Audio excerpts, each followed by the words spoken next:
That's a good one. That's a good one. Oh, God, it's a toad, son. It's a toad, dude. Let's go.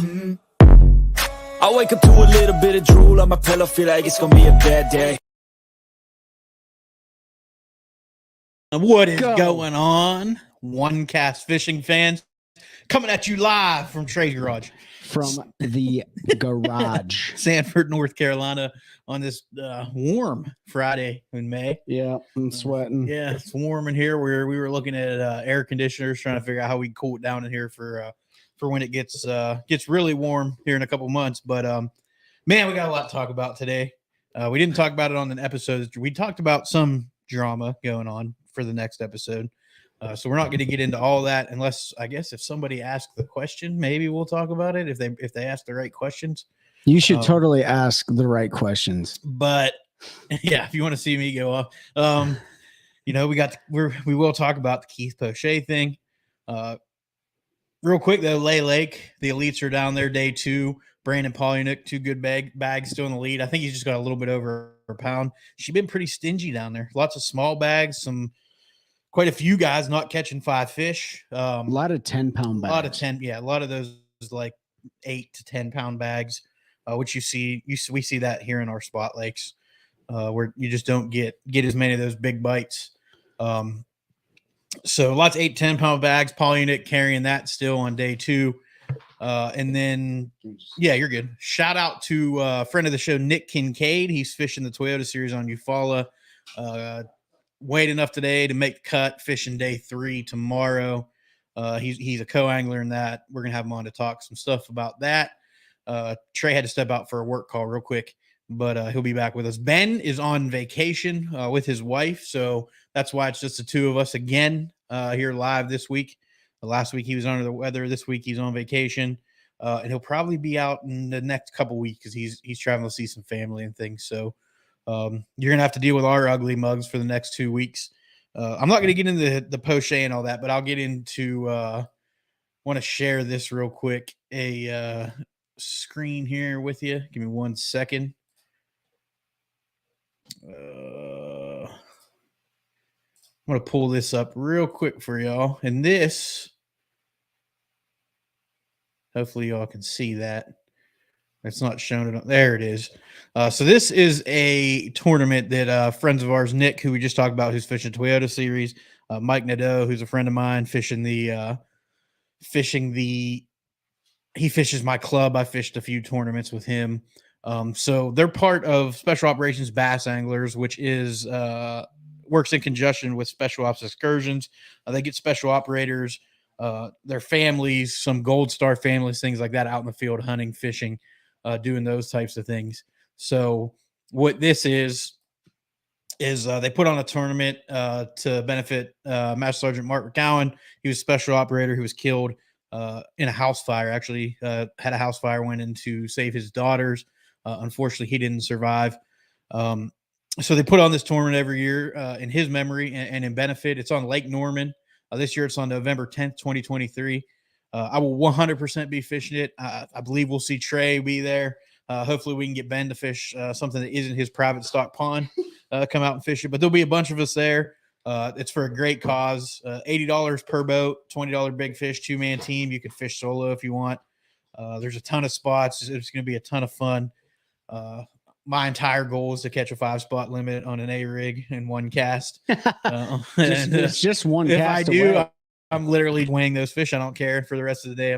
That's gonna be my 1 cast 5-fish limit. But that's awesome. If you're somewhat closer, you're looking to travel and fish in different waters, you want to have a little bit of friendly competition, go check that out. It is a $2,000 guaranteed first place. Doesn't matter how many boats, and then 100% payback to big fish. They do have an alternate date. Last year there was they had to cancel it because of small craft advisory. They didn't have a backup date in the plan, so they went ahead and did that in case anything ever happened again. So they have that for the next day. You can register at the ramp, or if you check out Special Operations Bass Anglers Facebook page, send them a message, let them know that you want to fish. I believe they'll take registration that way. Mike, if you're on, or I know Nick, I know you're at Eufaula. I don't know if you had a chance to swing in. If I'm wrong about you guys taking the Facebook Messenger registrations, just let me know. Like I said, you can do it at the ramp. They're pulling boat numbers at the ramp. There's no advantage to signing up early. They're going to do it all right there at the ramp today. So if you're looking to travel and do a little fishing, coming down to North Carolina, up to North Carolina, around to North Carolina, we'd love to see you at that one. So what's up, Jalen? Did you already say hey? No. I was looking at the thing, so I gave proper information. What's going on, Jalen? Those benefit tournaments are some of the most fun tournaments ever because there's no pressure. You know that it's going for a good cause, and it's just fun to get out on a new body of water. Like I think we may have said it during the last Fishing Friday, but I'm gonna head down to the Kissimmee chain and fish with Michael Johns from FX3 in June. And it's a Help Our Heroes tournament. So like a lot of those things pop up in your local area.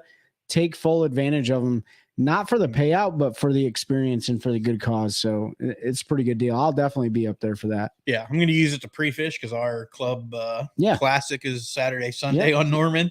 So I'm just going to take the day off, go up early, fish that, hang out with some good folks. We've had Hank Cherry show up in the past, I believe. He may be coming. Who's Hank Cherry? Yeah, who does he fish? I don't. Never heard of her. But I believe he'll be there again. I don't. Them boys, what's going on? Who that is? Facebook your name user. shows up a Facebook user. So who them boys? Good to see you. Not sure who that is, but we're glad to have you here. It sounds like Enrique, or my mom wouldn't say that. That might be my buddy David Vandekamp as well. It's hard to say. So hopefully they'll put their name up there. But that benefit tournament, like I said, is going to be a ton of fun. What's going on? What's going on, Steve? I'm glad you're here because you had some TikToks about the old Keith Poche. We're going to get into that here in a minute, but we're just giving some other info on some stuff. Steve's boat is looking fly. Yeah. If y'all are looking, you want to see something cool, check out Don't Let the Bass Tracker Fool You on TikTok. I think that's your Instagram handle as well. If you want to throw the link in the chat, you're more than welcome to. His boat looks like I don't know. He went to a street like graffiti artist type guy. Yeah, I mean it looks like a new pair of Chuck Taylors. Painted his entire aluminum boat custom, and it's hot, man. There's no missing him. It's sharp. I showed it to my wife, and she said, "Can we paint the Vexus like that?" And I said, "Absolutely not." No. I said we could maybe get it wrapped, but we're not going to spray paint the fairly new boat. If I still have my old Bass Tracker, there it is. Don't let the Bass Tracker fool you. Check him out, man. His boat is sweet. Yeah, it looks like a Bud Light can. No. Oh God, here we go. No, but I'm just kidding, Steve. I'm just joshing you. Appreciate everybody jumping on. We had if you haven't checked out the episode yet that dropped yesterday, make sure you do. We had Stephanie Hempel Pellerin on, MPFL angler. She's fished Toyotas, fished Opens, host of the Bass Hub podcast.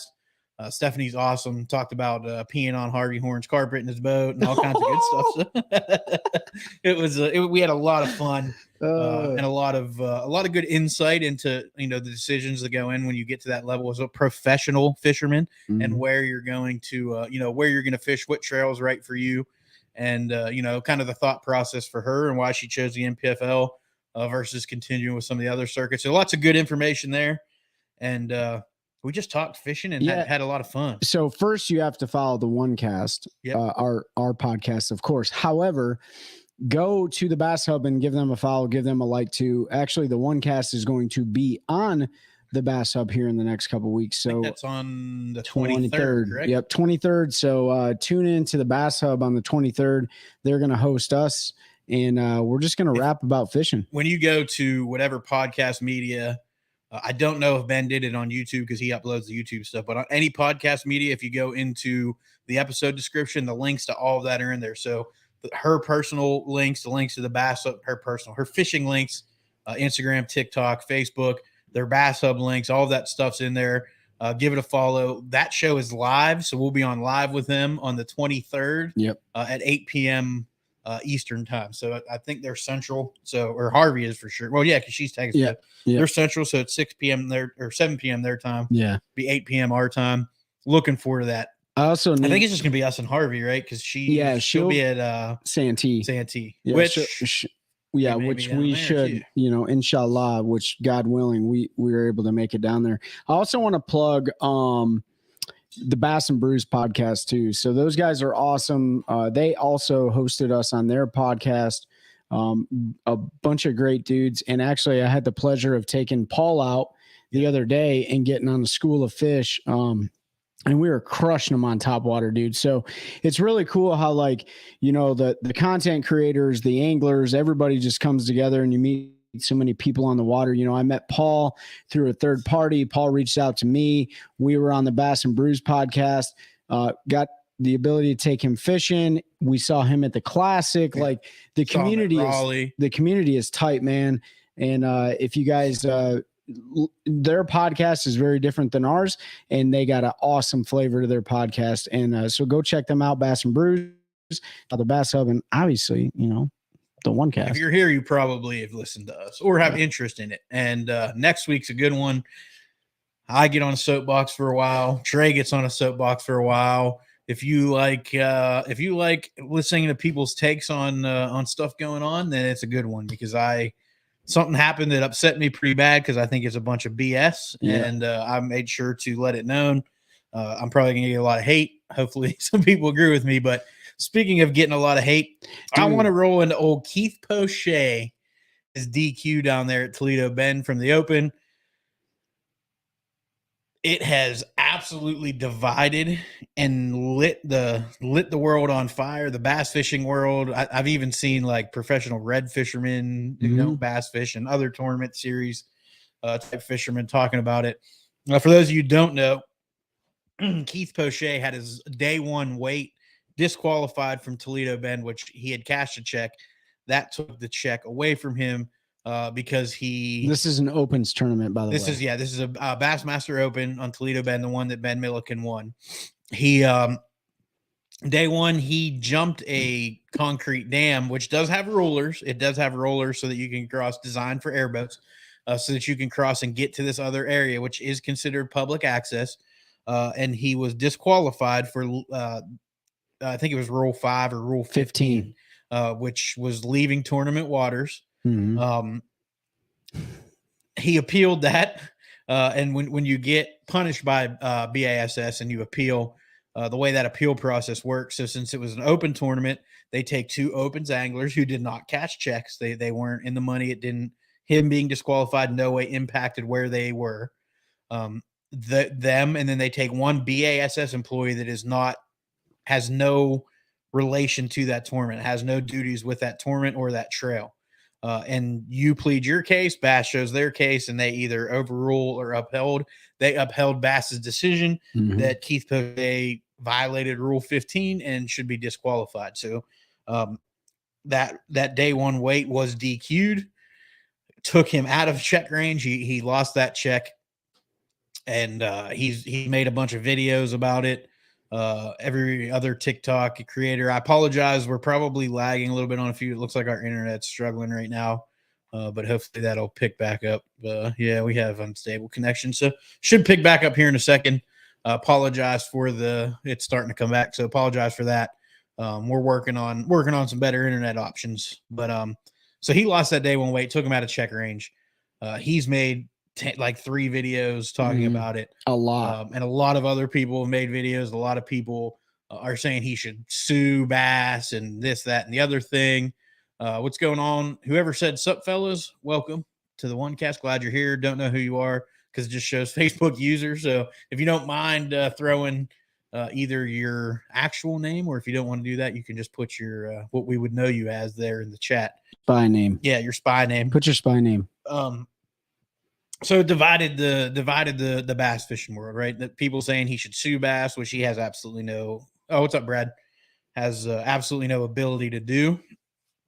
When you sign that tournament, sign on the dotted line to fish those tournaments, that process is very clearly spelled out. You get an appeal. All decisions are final. You cannot hold Bass legally liable for losing checks, any of that stuff. So he has no legal ground to stand on to try to sue Bass. At this point, it sucks whether you agree with it or not. But it's over. It's up to you, but it's over. Like get over it. For me, I just want to see him let it go. He needs to go concentrate on Lay Lake. I don't know even know if he fished well there or what was going on there, but I'll tell you where he ended up. He kept putting videos out, and I understand he's trying to defend himself. Bass's ruling was he left tournament waters. He came and tried to say, well, if you lock through from where you launch, technically you leave tournament waters because they're adding water to the lock and dam, blah, blah, blah. Bass doesn't see it that way. Usually they call out specifically that you can or cannot lock through. What he did was he jumped his aluminum boat, and that's awesome. It was awesome. I love the fact that he is doing things that traditionally other people wouldn't do. But I mean, people were posting pictures of Randy Howell from when he won the Classic because he hit a wave and his boat came out of the water. And like, oh, guess we have to. It's not the same. Him, like, if you're, it's brought up questions. People have opinion on the rule. Brandon, I'll get in that in 1 second. There's people that have gone over logs. There's people that have gone over beaver dams. So here, I'll give my take. I'll let Trey talk. So if you're jumping a log in a creek or going over a beaver dam, to me, that's a natural barrier to that public water, right? Brandon, clearly black and white, it says you cannot leave tournament waters. Technically, because of the way that area is with the rulers, his boat was completely out of the water for maybe a second and a half as he went over the concrete dam. So he had to run, hit the concrete dam on the rulers, come over the top and down into the other side. It pretty clearly states in the rule that you cannot leave tournament waters outside of if there's some type of emergency and you call the tournament director and get permission. Now, I wholeheartedly believe that if he called the tournament director and say, hey, pull your map up, I want to fish this area, but to do it, I have to use this air dam, which was created for airboats to cross so that they could get into this area. I can take my boat across there. Is it okay?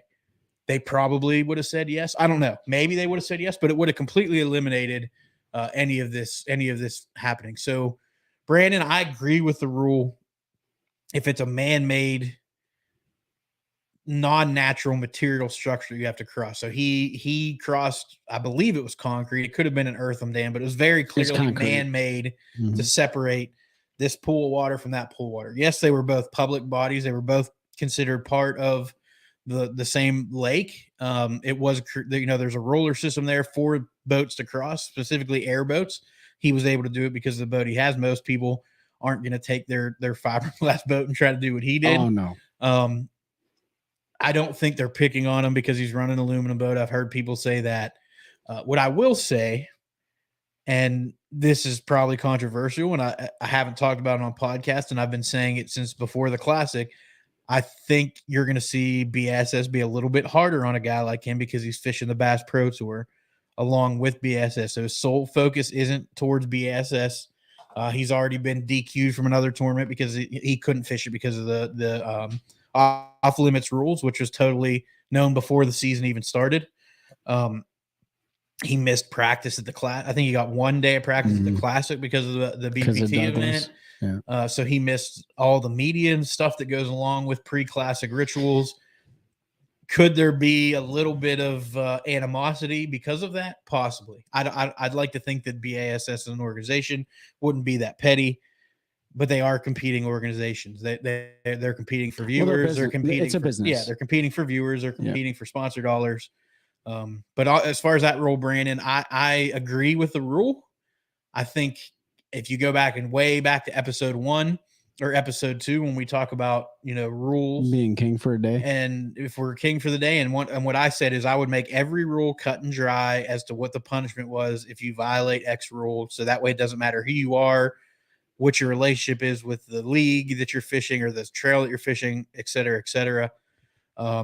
In this case, they might want to go back and look at this rule and maybe clarify, you can jump natural barriers that are there. So if a beaver builds a dam in a creek, if there's a down tree, if it's shallow and there's a sandbar that's not normally there and you can get your boat across without you leaving your boat, because that's very clear. If you leave your boat in BSS for any reason, you're done. MLF, I think you can leave it, land a fish, and then it's like a 15-minute penalty or something. But I think you can have 1 foot on the dock or something like that. But BSS, you cannot leave at all. Yeah.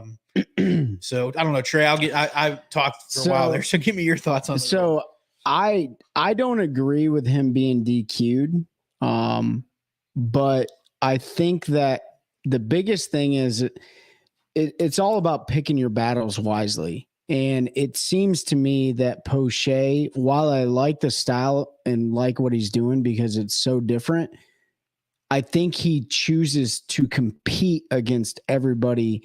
What I mean by that is he chooses to battle every single time.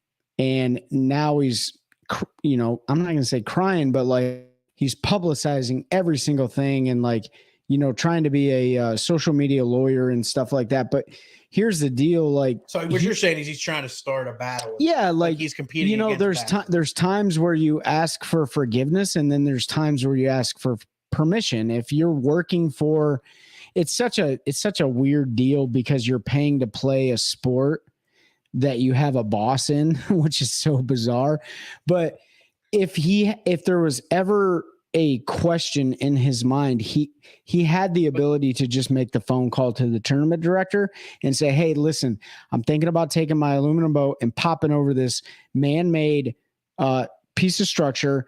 It is tournament waters, especially when it's flooded, you can access it. But right now the water's low, so I want to jump it. What are your thoughts? So it would have been just as easy for him to ask for permission than on the backside cry about all the forgiveness that he's given. I think that from a business perspective, he's painted a big target on his back, from missing the tournament in Okeechobee. I forgot about that. He missed the tournament in Okeechobee. He made the cut in the beginning. He is fishing against a competing business. So as anglers, I think everybody needs to be together.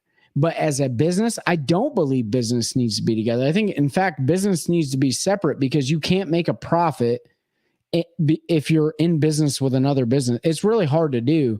MLF and Bass have their own identity and they need to keep it separate.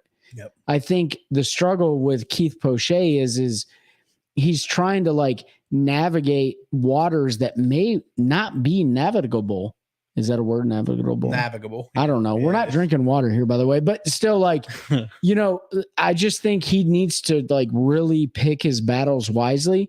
I agree with the rule. I don't think he should be DQ because I think it was tournament waters. But at the end of the day, I think he should have freaking picked the phone up and said, hey, dude, I'm about to jump a 6.5 to 8 feet long dam. And I don't think that it was any question that he was fishing tournament waters. The question was he had to leave tournament waters to re-enter tournament waters. And listen, technically, I don't agree with that bullshit that people are saying like, oh, well, what if you hit a wave and your entire boat comes out of the water? Come on, dude. And that's why I said natural. Come on, dude.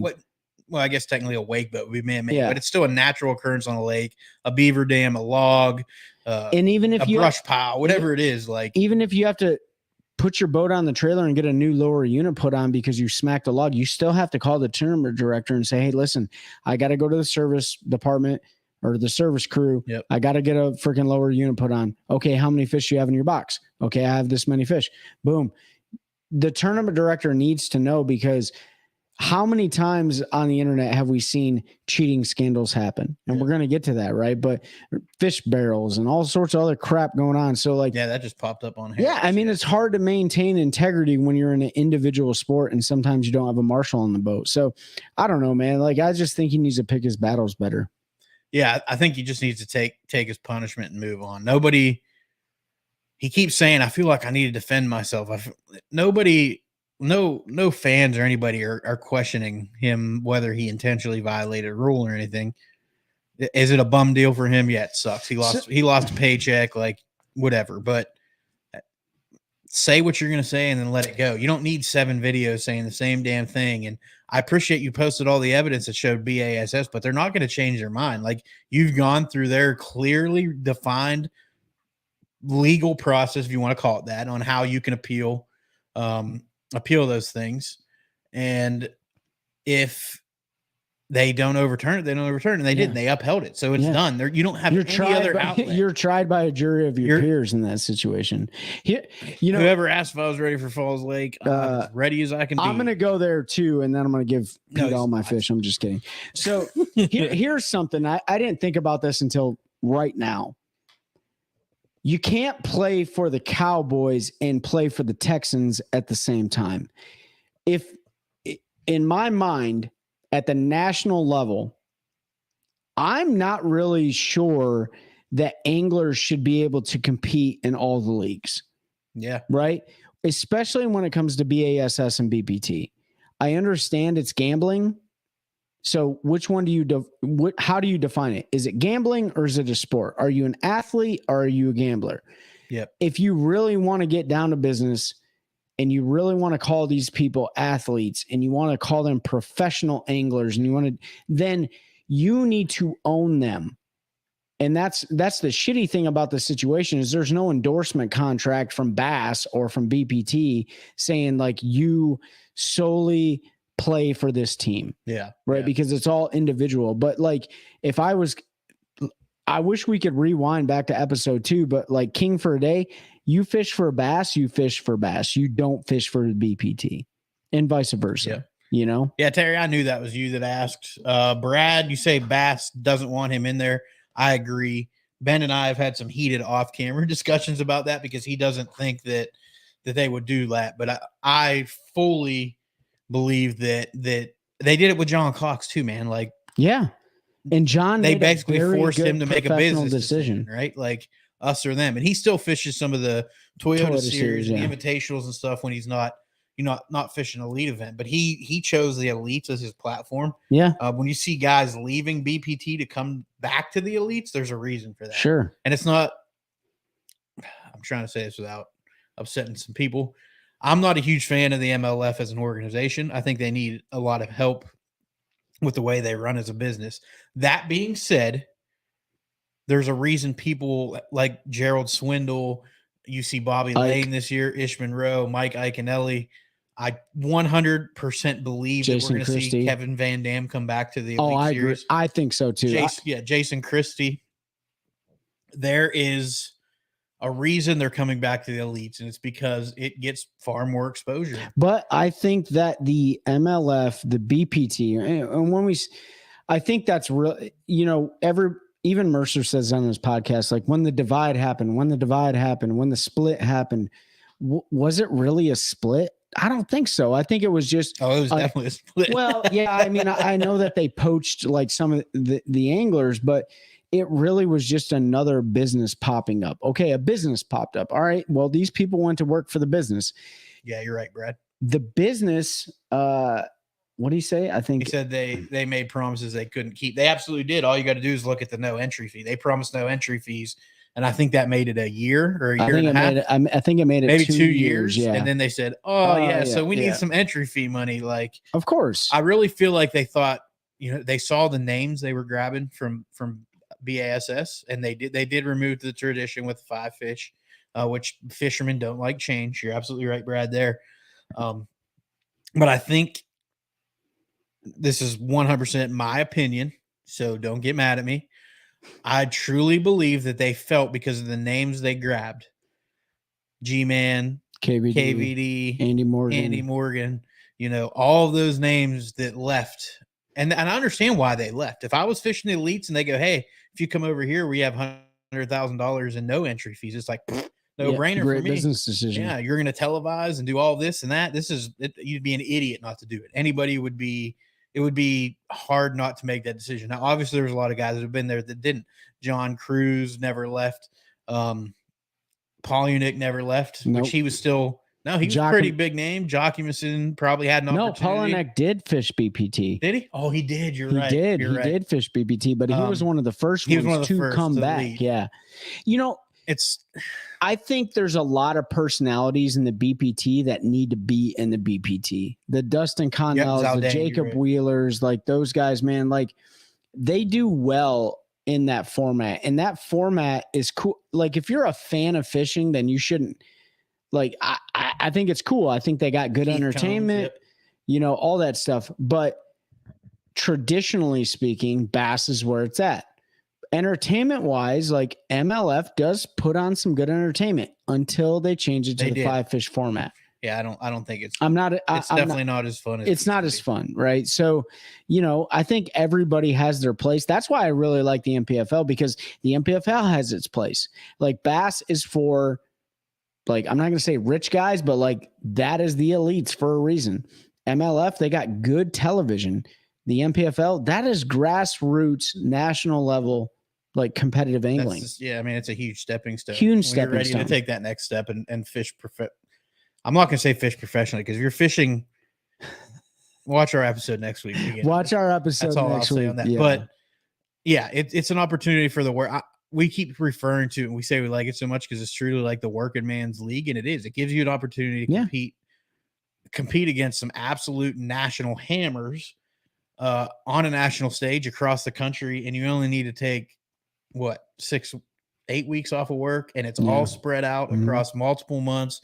You don't have any tournaments really stacked. You don't need it just works. You can have a career doing something else and still fish professionally in the NPFL. So it opens up that opportunity to folks that may not have it.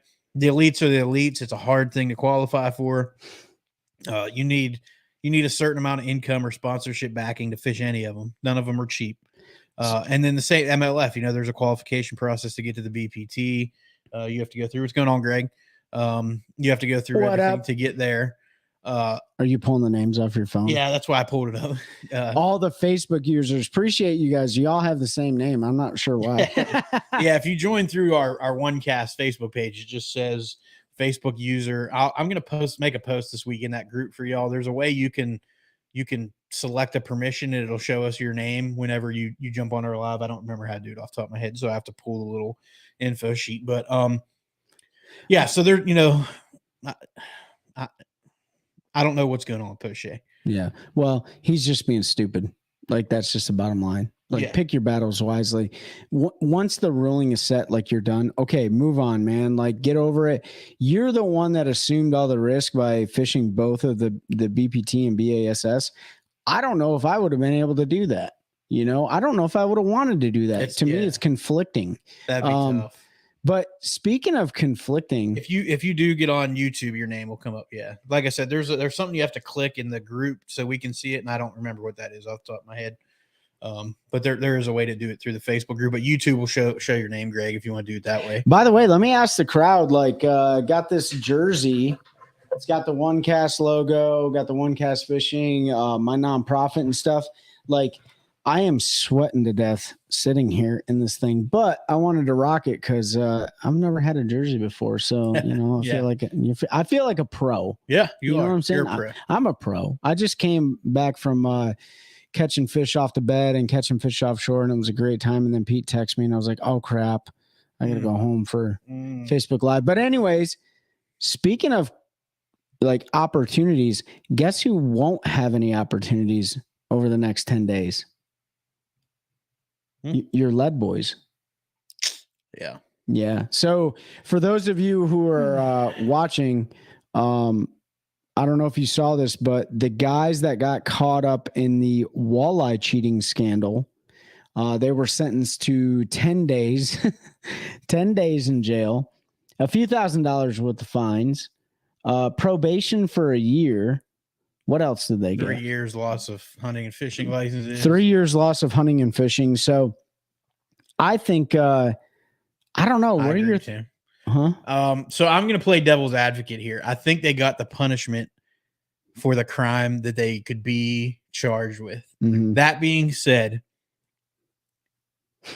we know, and everybody that fishes, tournament fishes or not, even if you're just a fan, you fun fish, but you watch tournament fishing, those dudes and all the money they've won, the boats, which they did have to forfeit the boat, all that stuff they've won over the last 4 years, they probably cheated. And I'm not going to say they probably cheated in all of them. They might have won one, got a taste for it, and then decided we like this and we can get away with it, so we're going to keep cheating.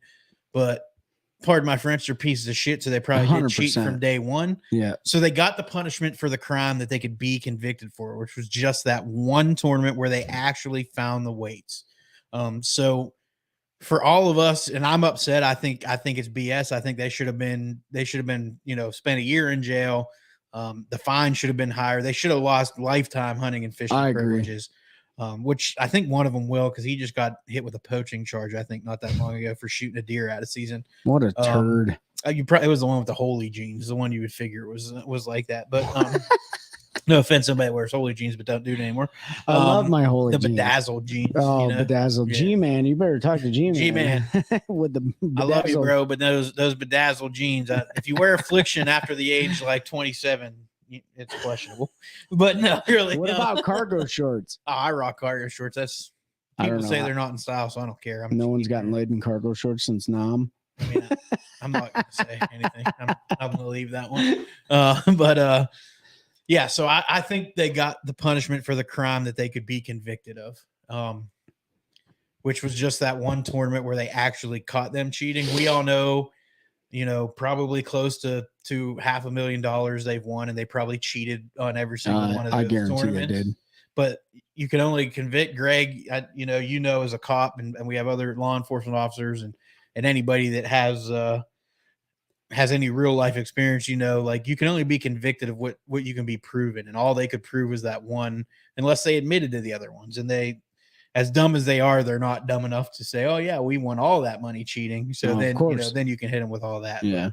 But, at the end of the day, we have we have to say, we know they'll never tournament fish again. Yeah. Nobody, their name shows up on a roster. They try to register. Yeah. Like they have a lifetime punishment for sure. And they should. Yeah. You're never where I feel bad about it. And we talked about it. I agree, Greg, still though. Yeah. We talked about it on like our first episode, because that broke right before our first episode. That whole stuff came out before we recorded it. What I feel bad for is their kids.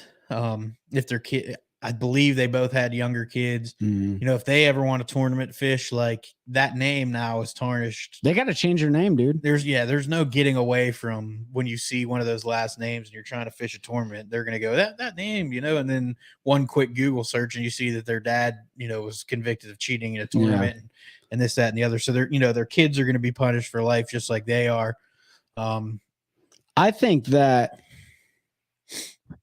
I hope that weighs on them the rest of their life. But one of the things that pisses me off the most, and this just happened was it yesterday, the day before? I'm always trying to get people fishing, or at least get them in the outdoors. There's a few people at work that I'm, they're like, oh, I used to fish as a kid, and now and now I don't anymore. And I'm like, well, get back to your roots and fish. And then the comment was made like, oh, do you put lead weights in your fish? And I'm like, dude, this is coming from somebody who does not fish. I get it from people that don't. It's made such a mark in the outdoor industry, in the outdoor space, and especially in angling, that it pisses me off, because it's like, dude, we're not all about that. And then that's like that post when we had our little friendly tournament and I beat you by an ounce. I put something up, and one of my buddies that I used to work with posted on there like, oh, I need to get them ball bearings back next week. And I'm like, like it took me a minute because I don't think that way. And then I was like, oh yeah, but like the guy, I know the guy hunts a little bit, but he's not a tournament fisher. I saw that comment and I didn't think about it. Took me a little bit, and then when I looked at the name, I'm like, oh yeah, I know what he means by that.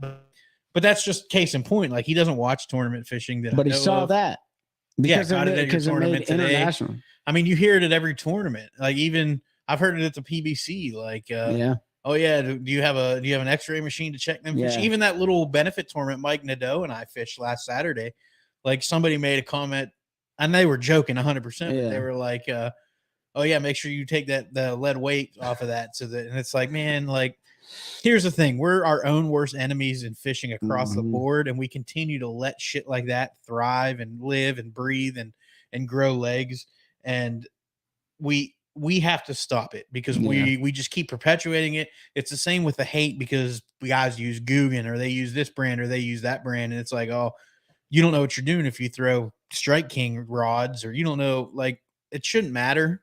And we talk about all the time, like we got to grow the sport. We have to understand that not everybody can go out and buy top of the line rods and reels and lines and baits and lead weights. What's going on, Mike? Thanks for joining from Arkansas. Yeah, lead weights. So there goes Trey. Had to throw a joke in there. But no, it's a lot of people, they're what they can fish with might be what they buy at Walmart off the clearance shelf. And I know, like as a kid when I was fishing, that's my stuff all came from like the Bargain Bin at Gander Mountain. And well, I do. Yeah, I mean, I buy a lot of clearance stuff too. I'm blessed because there's some companies I work with where I get pretty good discounts, so I can buy some nicer stuff. But I didn't always have that, and I'd be the same. Like I'd be at Walmart looking in that clearance. I still do it now. You're absolutely right. Yeah, you can find some good stuff. The old bottom rack, especially when you're junk fishing. You're not tournament fishing. You just want to go throw around like I don't know. I was doing it today, like the KVD Ocho. Like I like throwing a different soft plastic, but like they're on clearance and I'll just grab the rack and throw it in the boat. It doesn't matter. When they're on bed, they're going to bite whatever you throw at them. When I'm fun fishing, like that's when I'm throwing like a Yum Dinger and things like that. But when it's tournament day, like I pick up a Missile Baits 48 because of what I'm confident in. And it's what I like to throw. Just bought Rage Toads for $1 a pack at Walmart. There you go. Walmart, throw those Rage Toads. Did you buy them all? But no. So like, where were we going with that? We're just so like for the walleye guys and I don't know. We were talking about the industry and the divide and people rich versus poor. It's in everything, man. So like one of my other passions is waterfowl hunting and like that industry and that little segregation or section of hunting is the same way. Like I spent good hard-earned money that I worked and bought.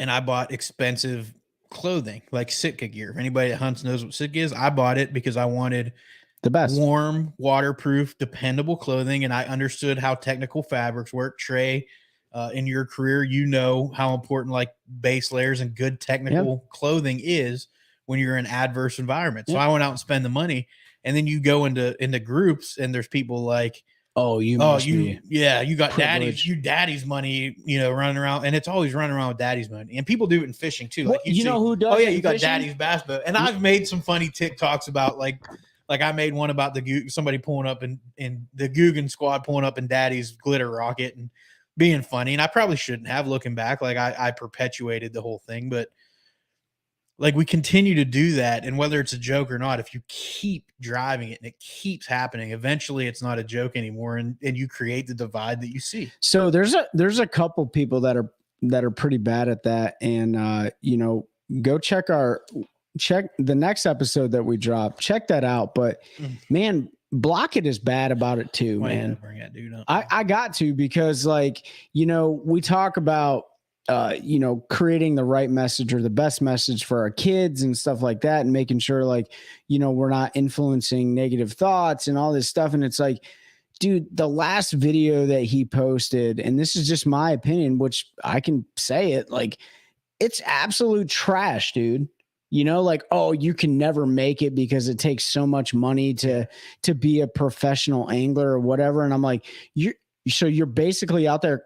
Is he a father? Because I'm wondering, like, is that how you speak to your kids? Are you crushing their dreams, saying like, oh, most of Randy Blockett's takes are absolutely trash. Freaking stupid. And he puts it out there just to cause divide, and he does it for clicks, man. All of his stupid forward-facing sonar stuff and how it's ruining fishing and blah blah blah. Look, if you think forward-facing sonar is ruining fishing, then you don't know anything about fishing. You don't need forward-facing, and you also sonar don't know. I remember when side imaging first came out. All the people were saying the same thing. Oh, side imaging is going to destroy our fisheries because all of that offshore structure that nobody knew was there. Now you're going to be able to see it because you can scan 200 feet out of the side of your boat, and our fisheries are going to get destroyed. It hasn't destroyed. No, it hasn't. It hasn't. I'm just, like, that's the divide. There are the negative people out there, and you can't help but watch them because you want to see what comes out of their freaking mouth. But then it's like, that is the stupidest thing I've heard. Like, don't sit there and say, oh, all the privileged people get to be professional anglers. Go ahead and interview anybody who's a professional guide, professional Bassmaster Elite Series pro, professional BPT pro, whatever the case, MPFL. It doesn't matter. There might be people that came from money, and you know what? Good. Yeah. If you have those good for them, great. But there's just as many that didn't. Yeah, exactly. So don't sit there and say like, oh, this young kid, I don't know, KJ Queen out of Catawba, North Carolina. He's not rich. No. Right. He started Queen Tackle. He's funding his way through the Elite Series. Like, he's doing it. Look at Jamie Hartman decided he wanted to chase his dream. He sold his house and everything to buy a truck and a boat and a camper. Yeah. And went and chased the opens and eventually qualified for the elites. Like, he didn't have the money to have his nice, beautiful home and do all that. No, he sold everything he owned. Mark Davis. Absolutely. Mark Davis is another great one. B-Lat, Brian Latimer is another one. Like, dude got fired by his own dad because he was fishing more than he was working and he didn't have any money. Milliken. Yeah. Milliken. I mean, he had a great job outside of fishing and decided that's what he wanted to do. And he took a risk and he left and made content and it worked out for him. Not that I'm a huge fan, but look at the Googans, man.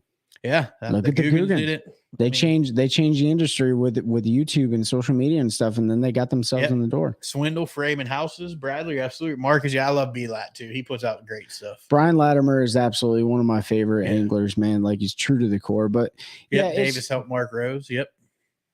Mark Rose. He's still fishing BBT, isn't he? Mark Rose. So yeah.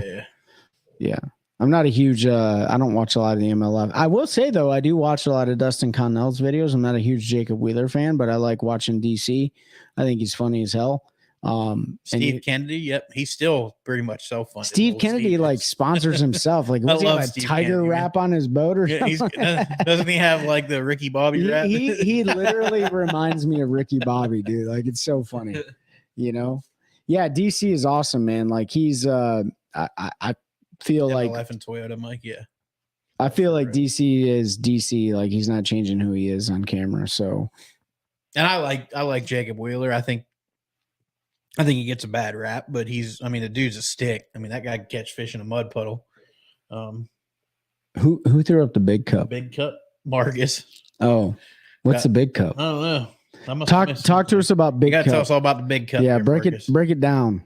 I still watch. Oh yeah, Odd Defoe, the old river rat, man. Yeah, Odd Defoe's awesome. The river otter, I love Odd. Mm-hmm. Always have. He's probably one of my favorites to play the game. DC Reese's. Okay, yeah. So okay, let me throw this out there. I hate when people smack their lips when they eat. The dude, DC, great fisherman, but when he eats on camera and he smacks his lips, I want to punch him right in his freaking mouth. Like, he's like. He had probably the greatest TikTok I've ever seen. What's going on, Ben? He had probably the greatest TikTok I'd ever seen about like fish moving onto beds when that first warm front comes. Yeah. And he's like, everybody, water 50 degrees, they're coming. They ain't coming. Dude, it's funny. Like, he gets stuck on a phrase. Like, so recently, I think his phrase is like, what a world. What a world to live in. Yeah. Like, that's what he does. But they're big on that. Yeah, who's another one I really like is Ryan Salzman. I haven't seen. He's got videos. Yeah, he's funny. Yeah, I like him. He has one where he's talking smack about some dude's dock because he has a slip for his duck boat. He's like, you got money when you got a slip for your duck boat. Who said I can't catch any bass on High Rock? Terry. Yeah, he struggled a little bit on old High Rock Lake. Ben, I'm guessing you made it to safely to Florida. Ben, for everyone watching and listening, Ben's down in Florida just hanging out, having a little vacation. Yeah, if you joined us late, I talked about it when Trey was on the phone. Andy Montgomery. I like Andy. Yep. Yeah, Andy Montgomery's good, dude. I'm glad you made it safe. Hopefully y'all have a good time. I think you're going to Disney or something, right? That should be interesting. If you like that kind of stuff. You should just go fishing. Yeah, I would just go fishing like Toho or something like that. The Strike King series that they have out, I think it's called like Strike King something. Like, they have a pretty good YouTube series out. I don't know if I've watched that one yet. Yeah, it's got it's all the Strike King bubbas. So like KVD, Andy Montgomery's on it. I think Andy Morgan, maybe. I don't know. Anyways, they got good videos and stuff. Went to a couple coasters today, a couple 100 meters from my cast. Nice. You got to hit that pond then. Yeah, Strike Kings. Strike Kings. Okay. I'll have to check that one out. It's pretty good. I don't really watch too much YouTube. I think Zona's even on it too. Old Zona. Yeah. I like him. Greg Hackney is the bomb, man. Like, if you listen to our one episodes, like, I think he's one of the greatest of all times. Like, not only is his tournament winnings don't matter, but his, like, the amount of diversity he has in his portfolio, like, he truly is great. Pete and I were talking about this before we went on air. He is a bad dude. He's definitely a jig master. Yeah, I tried replicating what he did down on Lake George a few years ago, and all I caught was mudfish. But Pete and I were talking about this. Edwin Evers does have good. Go ahead, Trey. It seems like a lot of the OGs, they're struggling. They are. The Nixons, the Cluns. Yeah. Ben, you may disagree, but Clun is struggling. They just did an averages thing. I'll have to find the article. I'll post it up. But they did an average thing, and Rick Clun over the last 4 years has averaged 90th place finish. Yeah. like across all the tournaments. And basically what you're saying is Bill Dance is the GOAT and not Rick Klein. I mean, I said that. I hold true to that. But no, I think, and we talked about it on, was it a Fishing Friday or an episode? It was an episode, yeah. Where we talked about, age and trying to keep up with the sport. And or maybe it was Fishing Friday. I don't know. A lot of those guys are starting to get up there, and it's tough to compete. It's tough to fish nine days. Speaking of 9 days in a row fishing and just doing it dirty. How about Kemp? Is it Kemp Powell or Powell Kemp? Oh, the one won the Bassmaster Open on Bugs Island, and then went and won what they call the Top Gun event on the Chowan River for Collins, and won another $30,000. Yeah, Powell Kemp. That dude had one heck of a 9-day stretch. Yeah, and Powell's always super competitive on the river down there. And all of that. So, dude, some of these guys just got it, man. Like they just know how to catch fish. They know where the big fish live. It's truly amazing. And yeah, I wish I grew up here. I really do, because I get my ass kicked a lot by these hometown guys. You know what I mean? Tim, you're right. Cherry struggling, Buddy Grove struggling. Cherry, I like Hank Cherry. I think he's a good fisherman, but you think he's done? Other than, yep. I know old Scooter well. Scooter Lily, baby, on the Chowan, huh?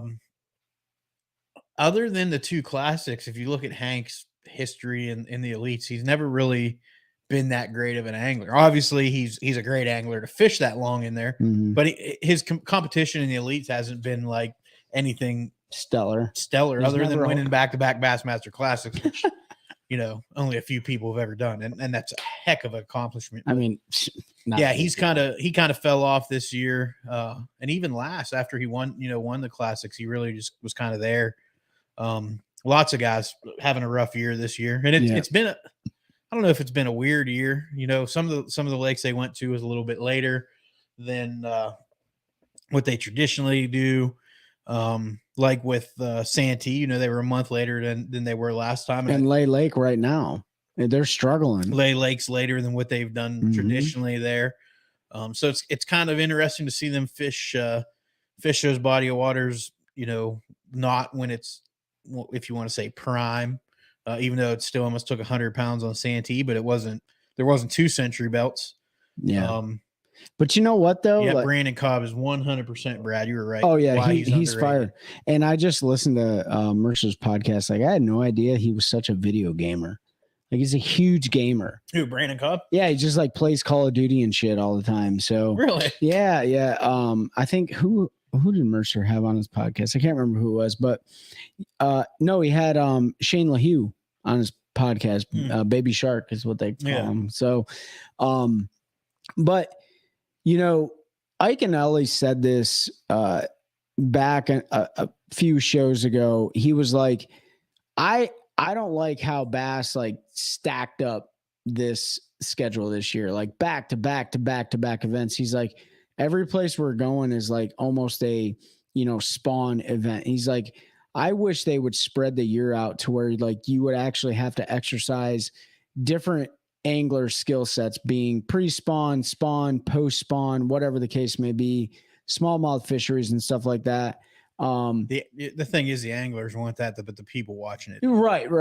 Like, where do you find the balance and stuff? Like, so we talk about Sabine River all the time and how we hate it as viewers, but every angler you talk to, that's one of their favorite tournaments because it's a grind. Like you got to go out and anybody has a chance to catch what you catch. And that doesn't even matter to them. Every one of them anglers thinks they have a chance every tournament. So that's what it is they actually have to go out and fish. You're not just, you're not cherry picking prime time. It's not full of 6, 8 pound fish. Like, I get what Ike's saying, but for when you're dependent upon viewers and content, money from sponsors and things like that not fishing the prime time doesn't do that. Who's going to win Sabine? I don't know who's going to win that one. That literally Sabine. Anybody. So Jason Christie won it last year after he won the Classic. Look at guys who are fishing really good right now that are kind of on a roll. I think guys like Brandon Cobb have a shot. He's been fishing strong. Christie, he has a lot of experience there, which I think you need because it's such a odd body of water. Hackney always has a shot on the water like that. Brandon Lester, yeah. Brandon Lester is struggling this year. So hopefully he turns it around because right now he's struggling. And he was second in AOY last year. So he's lost some momentum. Yeah, it happens. Ups and downs. I'm gonna throw just some random name out there. Somebody you just never hear of. I'll be like, you know what, Skylar Hamilton. He's gonna win the Sabine River. You know what I mean? Maybe. Or West Logan or something like that. I know what I do know. What's going on, Dave? What I do know is Ben will be absolutely glued to the TV for the entirety of that event because that's his favorite fisher. West Logan. Yeah, West Logan. But Ben, that's his favorite. Sabine River is Ben loves the Sabine River. Favorite tournament, favorite place BASS goes. Mm-hmm. Any MLF guys? Well, we got guys trying now, Tim. So you've got Bobby Lane fishing the opens and Ish Monroe fishing the opens, trying to requalify. Yeah. Did you see Poche post that thing about Ish Monroe? Like, that was somebody reposted. That was reposted. So that I remember what happened. That was 2015, and him and Ish got into a little altercation in a lock. Yeah. And Poche claims he lost control of his boat while he was on the trolling motor in the lock and rammed Ish. And Ish and him had some words. There was cell phone footage, which has all disappeared, but it turned into a cussing match. And Ish Monroe was basically like, say one more word and I'm going to come on your boat and whoop your ass. Keith Poche said something and Ish Monroe, one more word. Keith Poche said something and Ish Monroe went on his boat and gave him a little push. And he ended up falling into another angler that was in the lock's power pulling motor. And he ended up calling 911 and Ish Monroe got arrested in the way. So charged with assault. Doesn't it seem like he's just always like he's one of those guys, and Ish is another guy. Ish is too. So is there's guys emotional, swindle, not even emotional. They have always walked the line, right? So there's a line. Matty Robertson does it now. We go into great detail how he's crossed the line some, maybe too many times, but there's a line there that you have to walk. And Ish and Keith Poche and Mike Iaconelli and now Matty Robertson.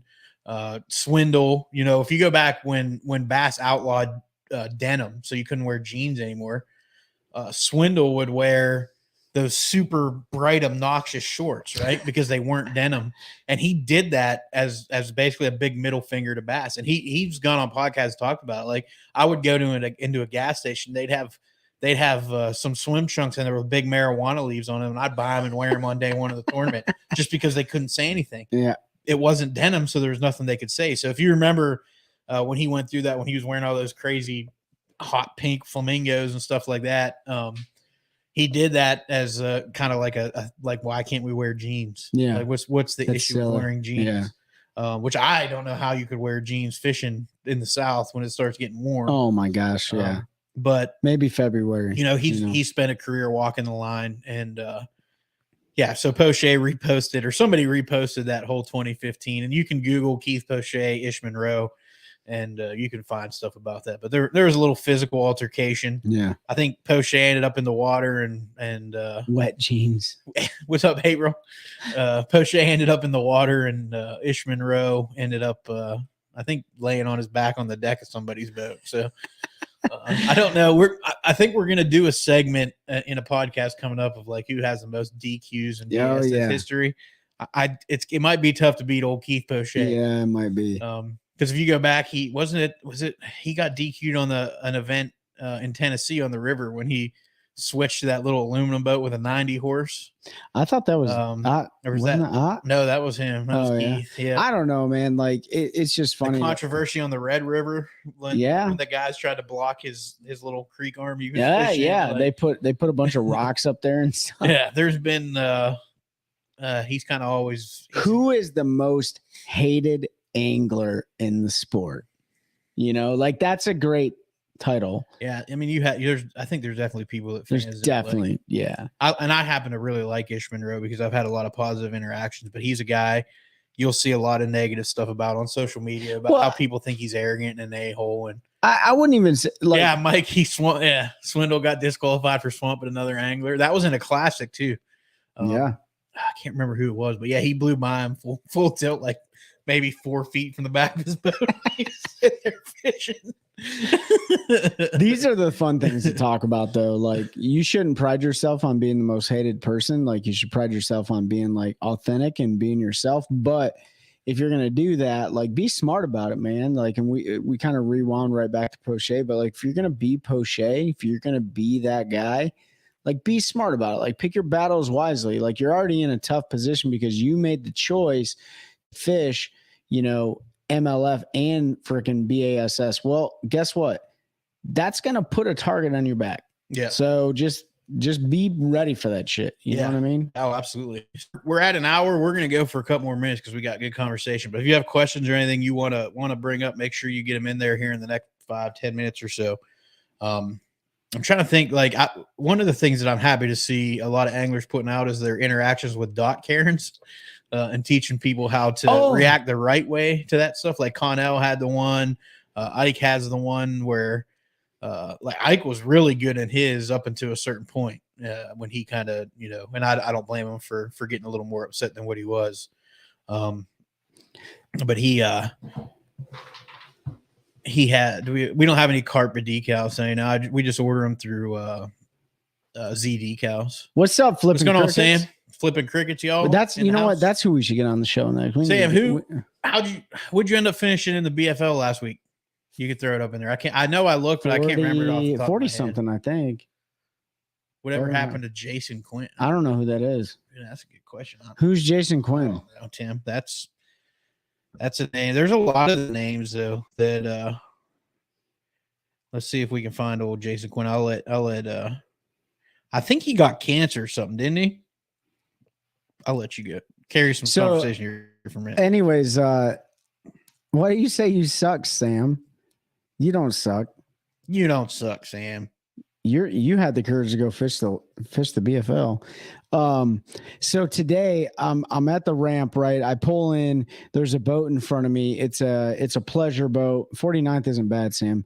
There's a pleasure boat in front of me. This guy doesn't stop in the side piece of concrete to, get his boat ready, unstrap it, all this stuff. He goes all the way down to the ramp. He backs the boat close to where he's going to load it, jumps out of his truck. Two guys come up in a small flat bottom boat and they dock their boat at the ramp, right? And there's, mind you, 1, 2, 3, 4 ramps to where you can put in. This guy jumps out of his truck and he throws his arms up to the side. Like, the dudes that just tied their boat off, like, he's mad at them. He hasn't even unstrapped his boat yet. So I go and I'm walking back down to my boat because I put in and I'm walking down and I go, "Hey man," I said, "Are you upset?" He goes, "Yeah, man. I tried backing down that." And I go, "You're both wrong, right?" Yeah. I said, "Those guys can use the courtesy ramp to tie off on, and you should have had your boat undone and ready to rock and roll before you even pulled into the ramp." And he goes, "Well, and I'm like, dude, I'm just throwing that out there. Like, you can be upset at those guys all day long, but you need to be upset at yourself as well, because like, you're literally, you have 3 other ramps to back down. Had you undone your boat in the area, you would have been able to identify, okay, I can just back down any of these other ramps. But no, you get upset." He literally said something to those guys. He's like, "You guys tied your boat off and I'm trying to back in." And it's like, dude, like, back in somewhere else. Get your boat ready. It's silliness. Yeah, I don't see much with Jason. I mean, he's the one that sued Bernie Sanders, wasn't he? Bernie Sanders? Yeah, he sued Bernie Sanders because Bernie Sanders did in one of his campaign videos for the last presidential election, he was talking about the border wall, and he put a video of a speeding bass boat saying that they could still get across on water and do it, and it was his boat, and he ended up suing Bernie Sanders. I remember that. Ike most hated. Yeah, he could be one of them. Tony, if you have pictures with our hooks and jigs and stuff, send them to our Facebook Messenger.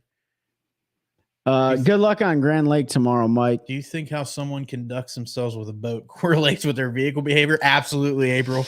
100%. Yeah. They are. That's funny because I had some dudes in a duck boat want to get crappy with me first thing in the morning at Harris. Oh, really? A couple weeks ago, yeah. They didn't like the ramp that I chose to back my boat in while they were tied off to the non-courtesy dock for some reason. Yeah. And well, tough shit. Said something to me, and they were like, "There's 3 other ramps," and I was like, "Yeah, well, I'm using this one." Yeah. Dude, I literally, it just annoys the crap out of me. I literally can undo my boat, get everything ready to Good luck go. tomorrow, Mike.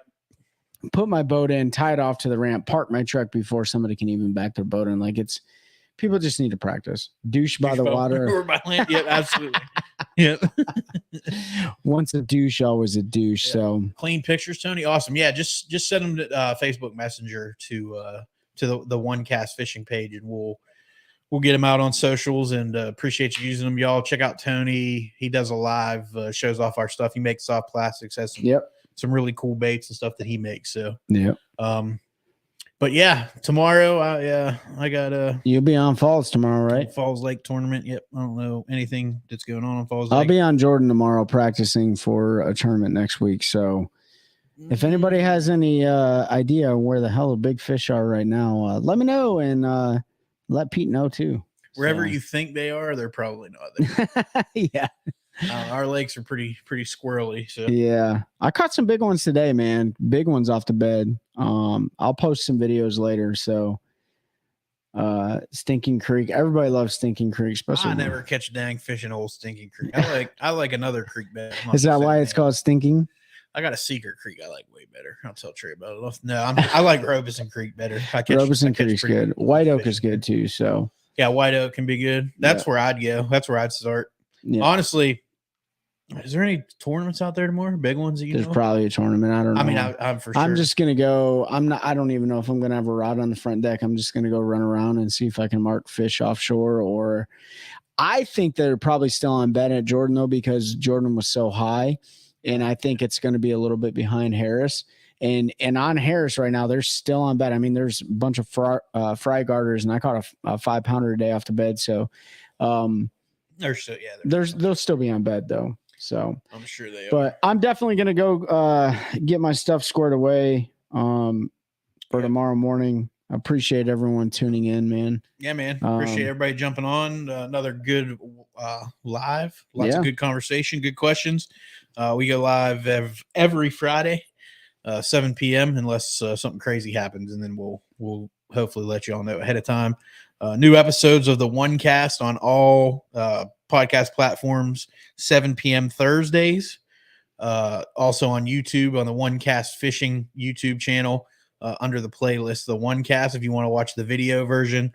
We appreciate all the support. If y'all are listening, watching, whatever, make sure you subscribe. Leave us a comment or review, especially on Apple or Spotify. And share it with your friends. Share it with your friends. Yeah. It all helps boost us up the algorithm, gets us more listeners, and will help us provide